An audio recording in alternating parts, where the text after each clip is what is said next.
Hey everyone, gonna do a quick video of my fan shop. This is the first one of 2016, and right here is an air-cool hugger, 42-inch. I delighted it, meaning that I removed the 5-lathe fitter that was on it, the straight arm one, mind you.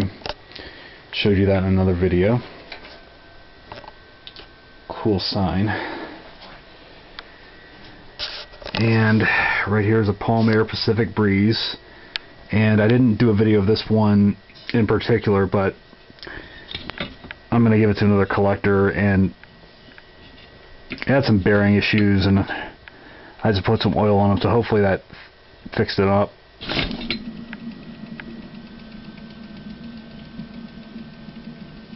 Doesn't sound as bad as it did, but anyway, I used liquid bearings.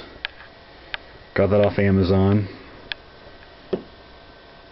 It's a synthetic lubricant, 100%. And in here is a Moss WF 52-inch diameter. And no, this is not the one that I did a video of that I've had. And I'm trading this to a collector who ironically gave me the one that I have in the other videos that was shown in them, so I can return the favor for him.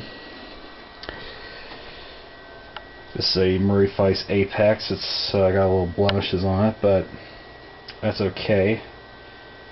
It's got a little bearing noise, but thankfully I was able to make the fan all there, as it didn't come with all its parts. And that I got that polished brass 5-lathe fitter for free, but I had to do something to it. Had to fix it up a little bit, but it's good to go now. There's my Hunter Coastal Breeze from '93 and my Casablanca Victorian from 1981, still on low ceiling adapter. And here's some ceiling fan blades. These are Casablanca blades, came off my polished brass IntelliTouch Victorian from 1984. And this box, I don't know how well you can see it, are miscellaneous ceiling fan blades. Some go to my red air cool, and those are the ones that still have the arms attached to them.